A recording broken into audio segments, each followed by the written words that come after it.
હાલો mothers બ્લોકમાં બા તરફથી બધાને યાદી, મધર્સ બ્લોક તરફથી બધા સબસ્ક્રાઈબરને બધાને આશીર્વાદ. છોકરા આજે હું ગાજરનો હલવો કરું છું. એટલે આ ગાજર છે, હવે હું આને કટકા કરી અને ગ્રાઇન્ડરમાં પીસીશ, પછી દેખાડીશ કટકા કરીને ગ્રાઇન્ડરમાં પીસી. અને આ સૂકો મેવો છે બધો, કાજુ ને કિસમિસ ને. અને આ દૂધ છે, દૂધ ન હોય તો તમે માવો નાખી શકો, મિલ્ક પાવડર નાખી શકો. તો હું હવે આ ખમણીને પછી આગળ બતાવું.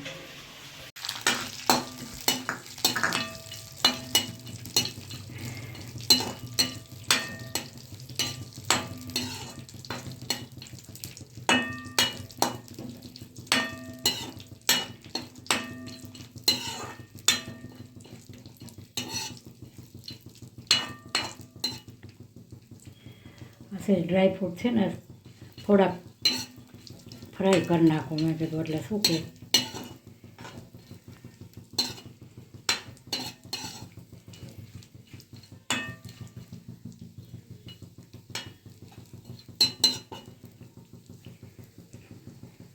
પછી દાજી ઉભી છે ને ગમે નહીં, અને આમાં શેકું ન ગમે, બીજી વાર વપરાય નહીં.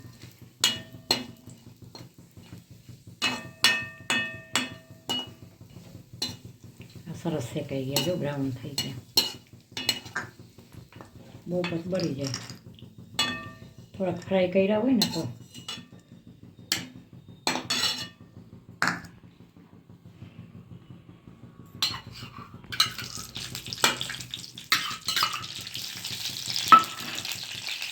ગાજર નાખું છું, આ ક્રશ કરેલા છે ગાજર.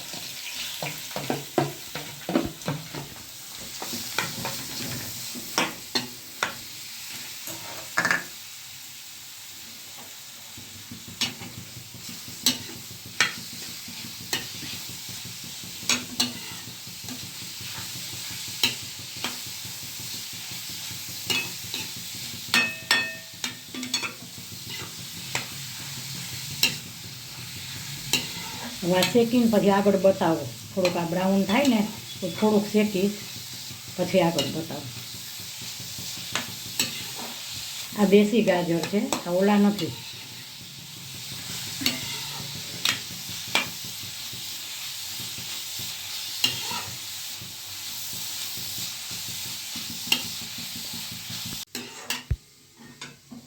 આ જો ગાજર શેકાઈ ગયા છે,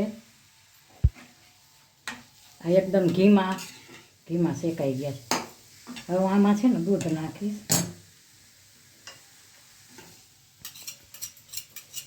આમે ઓલા ગાજર નથી, આ વિલાયતી ગાજર આવે છે ને, એ ગાજરમાં એવું છે કલર સરસ આવે.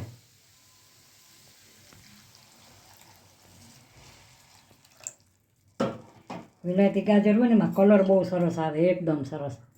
પણ મીઠાશ ન હોય ને, આમાં કલર ન હોય, મીઠાશ હોય. જો આમાં મેં છે ને આમાં દૂધ નાખ્યું, મેં ઘીમાં શેકી નાખ્યો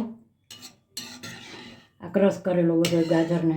હવે ઘીમાં શેકાવું, આમાં આવે એને ચડવા દઈશ. એકદમ કઠણ થશે ને ત્યાં લગી ચડવા દઈશ. લગભગ થઈ જશે ને પછી ખાંડ નાખીશ અંદર. આ કાળા કાળા છે ને ઓલા ગાજર હોય ને અમુક એવી, માટી નથી, આ માટી નથી. એટલે પછી આગળ બતાવું. હવે જો ઉકળશે, હલાવ્યા કરે છે એમને. જો આ દૂધની અંદર મેં બાફ્યો છે. જો તમે આની અંદર માવો નાખી શકો, પછી મિલ્ક પાવડર નાખી શકો.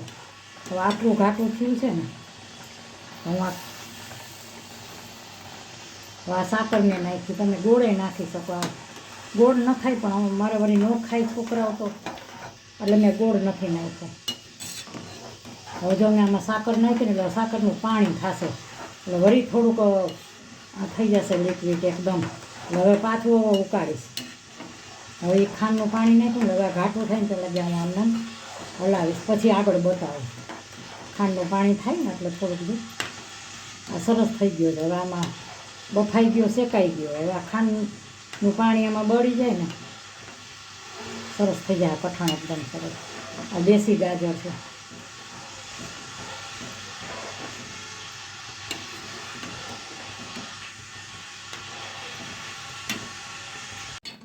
હવે આ સરસ થઈ ગયો છે.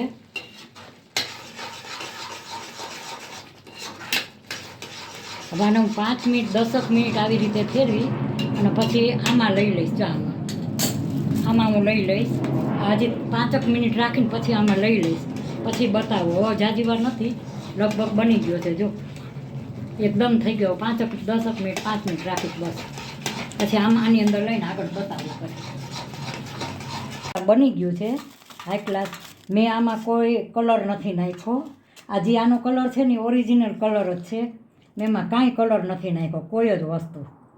ઓલો કેસરી કલર આવે છે ને, ઓરેન્જ કલર, મેં એકેય કલર નથી નાખ્યા. અને દેશી ગાજરનો કર્યો છે. આ ઓલા ગાજર આવે છે ને કલરવાળા, એ ગાજર નથી. આ દેશી ગાજર કરવા. દેશી ગાજર ના મીઠો થાય. અને ઓલા ગાજરનો તમે કરો ને, એ ગાજર મોરા હોય, એનો કલર બહુ આવે. આનો કલર આવો આવ્યો છે, પણ આ છે ને મીઠા હોય. તમે આ દેશી ગાજરનો હલવો કર્યો છે છોકરાઓ. તો મારો હલવો કેવો લાગ્યો, સારો લાગ્યો લાઈક કરજો, શેર કરજો, કોમેન્ટ કરજો અને સબસ્ક્રાઈબ કરજો. બહુ સરસ હલવો બનાવ્યો છે હાઈ ક્લાસ. આમાં માવોય નખાય, મિલ્ક પાવડરે નખાય, પણ મેં 1/2 લીટર દૂધ નાખ્યું છે. ડેરીનું દૂધ 1/2 લીટર આવે છે ને, એમાં બાફો છે, એટલે સરસ થયો છે.